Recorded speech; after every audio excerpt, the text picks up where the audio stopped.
Eco sports ಬೇಕು ನಮಗೆ diesel ಗಾಡಿನೇ ಬೇಕು ಅಂತ ಕೇಳ್ತಿರಲ್ಲ, ಅವ್ರಿಗೋಸ್ಕರ ಈ ಗಾಡಿ ಕೂಡ ನಿಮಗೆ ಬ್ರ್ಯಾಂಡ್ ನ್ಯೂ ಕಂಡೀಷನಲ್ಲಿ ಇರುತ್ತೆ.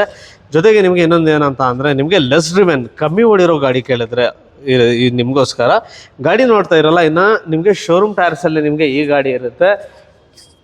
ಗಾಡಿ ಎಷ್ಟು ಸರ್ ಓಡಿರೋದು ಇದು? ಸರ್ 58,000 ನೋಡಿದೆ, ಮಿಂಟ್ ಕಂಡೀಷನ್ ಇದೆ ಗಾಡಿ, ಅದೂ ಒಂದು ಪೀಸ್ ಸ್ಪೆಂಡ್ ಮಾಡಿಲ್ಲ ಸರ್, ಒರಿಜಿನಲ್ ಇದೆ ಗಾಡಿ. ಓಕೆ, 58,000 ಕಿಲೋಮೀಟರ್ ನಿಮಗೆ ಮಾತ್ರ ಓಡಿರುತ್ತೆ. ಇದರಲ್ಲಿ ನಿಮಗೆ AC, power steering, 4 door power window, central locking, till steering, audio Mount control, company fitted ನಿಮಗೆ ಏರ್ ಕಂಡೀಷನ್ ಮ್ಯೂಸಿಕ್ ಸಿಸ್ಟಮ್ ಸಿಗುತ್ತೆ. ಹಾಗೆ ನಿಮಗೆ automatic air condition, climate control ಎಲ್ಲ ಸಿಗುತ್ತೆ. ಗಾಡಿ ನೋಡ್ತಾ ಇದ್ರಲ್ಲ, just take and drive condition, ಒಂದು ಸಿಂಗಲ್ ಬ್ರಷ್ ಟಚ್ ಅಪ್ ಕೂಡ ಆಗಿಲ್ಲ. ಬರೀ ಗಾಡಿ ತೊಗೊಂಡು ರಬ್ಬಿಂಗ್ ಪಾಲಿಶ್ ಹಾಕಿ ಮಾತ್ರ ನಿಲ್ಸಿದ್ದಾರೆ. ಈ ಗಾಡಿ ಪ್ರೈಸ್ ನಿಮಗೆ ಏನು ಹೇಳಿದ್ರು ಸರ್? 5,85,000 ಕೋಟ್ ಮಾಡಿದ್ದೀನಿ. 5 ಲಕ್ಷ ರೀಲ್ಸ್ ಮುಖಾಂತರ ಬಂದರೆ 5.5 ಲಕ್ಷ ಕೊಟ್ಬಿಡ್ತೀನಿ ಸರ್. ಓಕೆ, 5,85,000 ನಿಮಗೆ ಆಸ್ಕಿಂಗ್ ಪ್ರೈಸ್ ಇರುತ್ತೆ. ನಮ್ಮ ಚಾನಲ್ ಮುಖಾಂತರ ಯಾರು ಬಂದರೆ ನಿಮಗೆ ಸಣ್ಣ ಪುಟ್ಟ ನೆಗೋಷಿಯಬಲ್ ಮಾಡಿ ಕೊಡ್ತಾರೆ. ಗಾಡಿ ಮಾತ್ರ ನಿಮಗೆ ಕಂಪ್ಲೀಟ್ ಜೆನ್ಯೂನ್ ಒರಿಜಿನಲ್ ಕಂಡೀಷನಲ್ಲಿ ಲೆಸ್ ಡ್ರೈವನ್ ಆಗಿದೆ. ಲೆಸ್ ಡ್ರಿವೆನ್ ಇದೆ. ಮೇನ್ ಏನಂತ ಕೇಳಿದ್ರೆ ನಿಮಗೆ ಬರೀ ಲೆಸ್ ಡ್ರಿವೆನ್ ಕಮ್ಮಿ ಓಡಿದೆಯಲ್ಲ, ಅದು ನಿಮಗೆ ಒಂದು ದೊಡ್ಡ ಅಡ್ವಾಂಟೇಜ್ ಅಂತ ಕೂಡ ಹೇಳ್ಬೋದು.